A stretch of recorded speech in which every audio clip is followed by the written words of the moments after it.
Este mês é marcado pelos 10 anos da maior tragédia climática já registrada em Santa Catarina.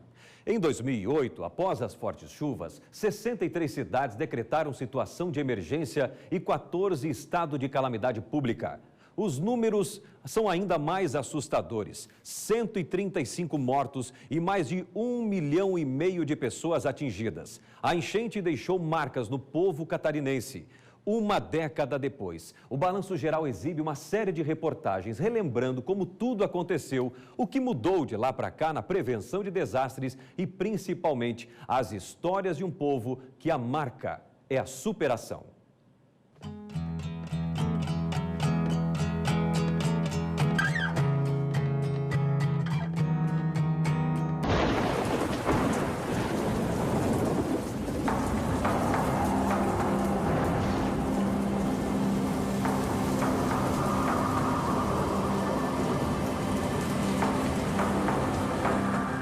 De novembro, começam alguns alagamentos por causa da chuva, que não para, trazida por um ciclone extratropical. Deslizamentos são registrados por causa do solo encharcado. 2 dias depois, a situação se torna caótica. A água do rio Itajaí-Mirim desce com força de Brusque com destino ao mar, antes chegando à cidade de Itajaí.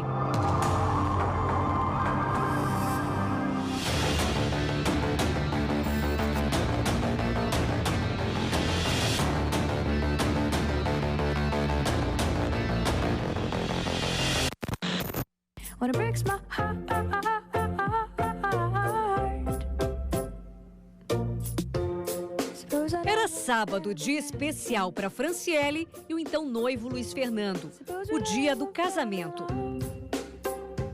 Chovia forte lá fora, mas a igreja estava lotada, cerca de 100 convidados. Foi o tão esperado dia do sim. No salão da igreja, o DJ animava a festa. Até que antes mesmo do fim, convidados começaram a atender os celulares e muitos decidiram ir embora. Algo estava errado. Era o começo de uma das maiores enchentes já registradas em Itajaí e em Santa Catarina.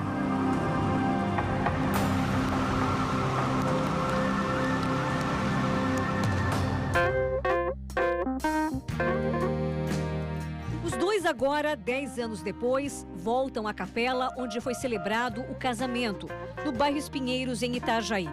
O lugar mudou bastante, mas as lembranças ficaram. A mesa do buffet era aqui no meio, daí começou a pingar água em cima da mesa do buffet, porque de tanta chuva não portava, né, a água. Aí em cima começou a chover em cima do buffet. Daí a gente viu que a situação já estava piorando. No outro dia, na verdade, é que eu fui ter consciência do que estava acontecendo, porque até então, para nós, era como tantas e outras vezes aconteceu de chover por alguns dias e alagar. O casamento foi uma festa de comemoração que a gente quis fazer e a enchente veio para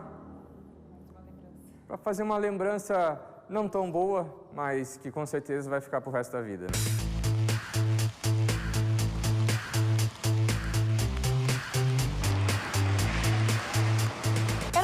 E para chegar na maioria das ruas, só mesmo assim, de barcos ou botes.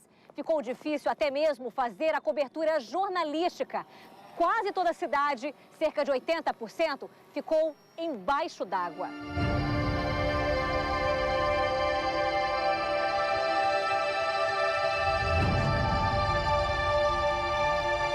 A água tomou conta de Itajaí, mas também de outras cidades de Santa Catarina.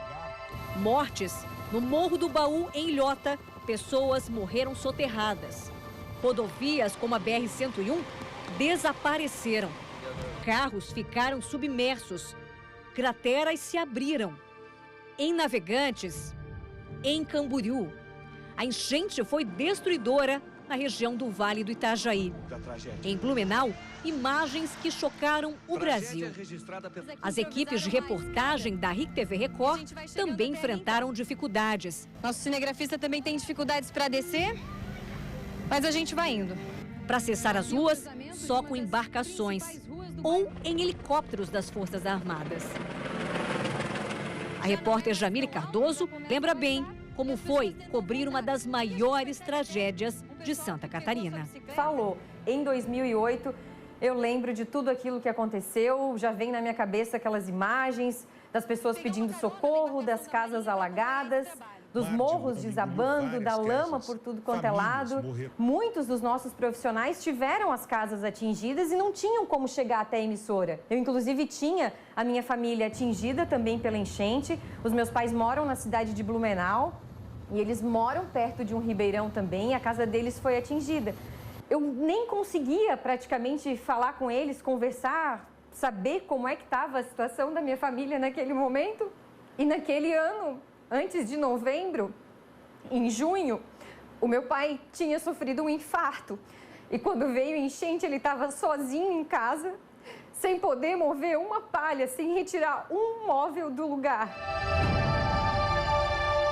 Em determinado momento, o caos. Com as cidades da região alagadas, houve corte de energia elétrica em vários pontos.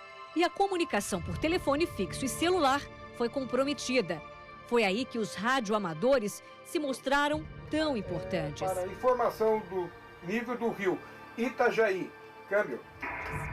O Moreto foi um deles que se tornou voluntário.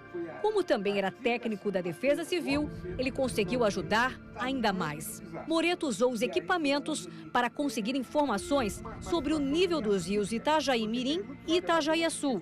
E foi com esse meio, por rádio, que ele conseguiu também ajudar até mesmo o maior hospital da região, o Marieta, que também ficou alagado. Eles ganharam uma doação no Hospital de São Paulo e eles precisavam de uma empresa de transporte para transportar esse material que foi doado para o Marieta. Todo o transporte na época ficava em 30, 40 mil reais desse material. E essa transportadora, que era daqui de Itajaí, fez graciosamente, fez todo esse transporte. Máquina de ressonância magnética, um monte de coisa que ficou debaixo da água. Então, até mesmo a máquina para hemodiálise. Em 2008, a enchente atingiu mais de 1,5 milhão de catarinenses, inclusive a família da Mônica. Ela ainda mora na mesma rua, no bairro São Vicente, um dos mais prejudicados em Itajaí.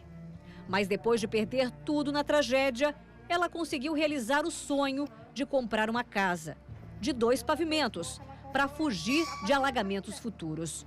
Em 2008, ela vivia uma casa de madeira, neste terreno, o mesmo que a mãe dela, a dona Neuci, morava. Era aqui, bem próximo do rio Itajaí-Mirim. Quando deu a enchente, a água veio com tanta força que não deu tempo de reagir. Eu me lembro que era uma água muito gelada, assim, na euforia, porque às vezes vinha uma maré forte da água, parecia que ia levar a gente. E aí a gente querendo tirar os bichos lá de cima, porque, coitadinhas, não podia ficar lá. Aí eu lembro o desespero, assim, que a gente passou, né? Olhando tudo aqueles móveis, o que tu ia fazer? Sem um fogão, sem uma água, sem uma luz. É uma sensação bem difícil, é uma coisa bem complicada, assim. Quem passa sabe o quanto é difícil ter que estar correndo tudo, tirar tudo, as coisas. A Mônica não sabia, mas durante a enchente de 2008, ela estava grávida, 3 meses de gestação. A filha foi a única boa lembrança da tragédia.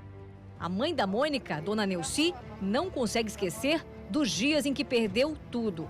Ela teve que sair de casa com o marido. Ele havia sofrido um derrame e na época tinha dificuldades para andar.